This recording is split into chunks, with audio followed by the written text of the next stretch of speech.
Party ఆ విధమైన రిజర్వేషన్లు తీసుకొచ్చింది. కానీ ఇక్కడ విషయం ఏంటి అంటే మీకు ఇవ్వాలనే ఆలోచన ఉంది, కానీ చట్టం దీనికి అంగీకరిస్తుందా అంటే రేపు మేము బీసీల కోసం చేశాము కానీ చట్టం అంగీకరించట్లేదు, వైఎస్ఆర్ కాంగ్రెస్ పార్టీ తగ్గించిందని మేము తీసుకొచ్చామని చెప్పేసి బీసీలని మళ్ళీ మోసం చేసేటటువంటి కుట్రలో భాగంగా మీ ప్రభుత్వం తీసుకున్నటువంటి డెసిషన్గా ఎందుకు అనుకోకూడదు దీన్ని? ఇక్కడ ఒకటి మీరు అన్న పాయింట్ ఖచ్చితంగా వ్యాలిడ్. ఎందుకంటే ఈ రోజు బీసీ ఎస్సీ ఎస్టీ రిజర్వేషన్స్ ఏదైతే ఉన్నాయో మోర్ దాన్ 50% వెళ్ళకూడదు అనేది చట్టంలో ఉంది.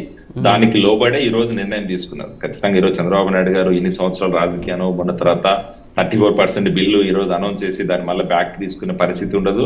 ఖచ్చితంగా దానికి ఎలాగ పనిచేయాలో దానికి తగ్గట్టే పని చేస్తున్నారు. ఈ రోజు ఇంకోటి చెప్పాలి రాజు గారు, ఇక్కడ మీరు గతంలో ఈ రోజు జగన్మోహన్ రెడ్డి గారు ఆ రోజు అధికారంలో ఉన్నప్పుడు 34% నుంచి 24.5% తగ్గించినప్పుడు రీజనింగ్ ఏం చెప్పలేదు. కేవలం ఏంటంటే ఎలాగైనా బీసీ అగ్రవర్ణాల డామినేషన్ ఉండాలా, బీసీలను తగ్గించాలా, బీసీలని చట్టసభలో తగ్గించాలనే ఉద్దేశంతో వాళ్ళు పనిచేసినట్టు మనకు కనపడుతుంది. ఈ రోజు మేము దానికి అంటే మీరు అన్నట్టు ఏంటంటే చట్టసభల్లో కూర్చోబెట్టడం ఒకటైతే చట్టం పరంగా ఈ రోజు న్యాయపరంగానే ఈ రోజు మన ముందుకు వెళ్ళాలో 34% ఏదైతే రిజర్వేషన్ ఈ రోజు స్థానిక సంస్థలు ఇచ్చామని చెప్తున్నామో అది అమలు చేయడానికి ఖచ్చితంగా ఈ రోజు మా పార్టీ పనిచేస్తుంది. చంద్రబాబు నాయుడు గారు ఈ రోజు ఎస్సీ ఎస్టీలకి బీసీలకి అందరికి కలిపి 50%, మీరు అన్నట్టు 59.8%కి వెళ్తుందని మీరు అంటున్నారు. కానీ అది ఎలా ఆ నెంబర్స్ ఎలా పనిచేస్తాయి అనేది రాబోయే రోజుల్లో జియోతో మళ్ళీ రిలీజ్ చేసే అవకాశం ఉంటుంది. అంటే ఇప్పుడు అంటే మీరు చెప్పేది ఏంటి అంటే 2020లో వైఎస్ఆర్ కాంగ్రెస్ పార్టీకి అంటే ఇలాంటి పరిస్థితి తెలియదనా, లేకపోతే వాళ్ళకి చేతగాక ఈ రిజర్వేషన్లో 24 పాయింట్ చేంజ్కి తగ్గించారనా ఏంటి అసలు? అంటే మీకు వాళ్ళకి తేడా ఏంటి? అంటే చేయలేకపోతున్నారా వాళ్ళు, లేకపోతే మీరు చేయగలిగినటువంటి ఆస్కారం? ఇప్పుడు మేము రిజర్వేషన్లు ఇస్తామని చెప్పేశారు, దాని మీద ఆల్రెడీ ఒక వాదన నడుస్తుంది. సుప్రీంకోర్టు హైకోర్టు ఆల్రెడీ గైడ్లైన్స్ ఉన్నాయి. మిగతా రాష్ట్రాలతో పోల్చుకుంటే మన రాష్ట్రంలో రిజర్వేషన్ సంబంధించి సంఖ్య పెరగకూడదని చెప్పేసి కూడా ఆదేశాలు ఉన్నాయి. కానీ నిన్న చంద్రబాబు నాయుడు గారు ఏమంటారు, రిజర్వేషన్లని మేము పెంచుతున్నాం, 34% అమలు చేస్తూ ఉంటున్నారు. దానికి అవసరమైన సాధ్యాసాధ్యాల గురించి మాట్లాడకుండా అక్కడ వైఎస్ఆర్ కాంగ్రెస్ పార్టీ కేసులు వేస్తుందేమో, దాని మీద మనం చాలా జాగ్రత్తగా ఉండాలి అనేటువంటి పదం వాడడం ఏంటంటే బీసీలు మోసం చేసేటటువంటి కుట్రలో భాగంగా ఎందుకు అనుకోకూడదు అసలు?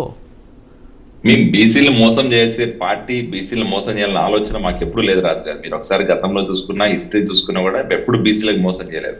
బీసీలకు మోసం చేయాలన్న ఆలోచన, బీసీల బిల్లుల్లో ఈ రోజు కట్ చేయాలన్న ఆలోచన కేవలం జగన్మోహన్ రెడ్డి గారికి ఉంది కాబట్టి ఆ రోజు అధికారం ఉన్నప్పుడు చేశాడు. ఇంకోటి ఇక్కడ మీరు అన్న పాయింట్ కరెక్ట్ గా వ్యాలిడ్. ఎందుకంటే మేము ఈ రోజు ఏదో బీసీలు మోసం చేయాలన్న ఉద్దేశంతో 34% తీసుకొచ్చాం. మళ్ళీ రేపొద్దున వైసీపీ కోర్టులోకి వెళ్ళి కేసు వేస్తే దాని వల్ల మా డిస్కషన్ నడుస్తుంది, ఏదో రాజకీయం చేయాలన్న ఆలోచన మాకు లేదు. బీసీలకి సాధికారత కోసమైనా లేకపోతే బీసీలకు ఖచ్చితంగా ఈ రోజు రిజర్వేషన్ బిల్లు అమలు చేయాలనే ఉద్దేశంతో తీసుకొచ్చాం. దానికి సాధ్యాసాధ్యాల గురించి ఖచ్చితంగా డిస్కషన్ నడుస్తుంది. జియోలో ఖచ్చితంగా దాని క్లియర్ డీటెయిల్స్ రాబోయే రోజుల్లో నెక్స్ట్ 2-3 రోజుల్లో దాని మీద క్లారిటీ వస్తుంది రాజు గారు.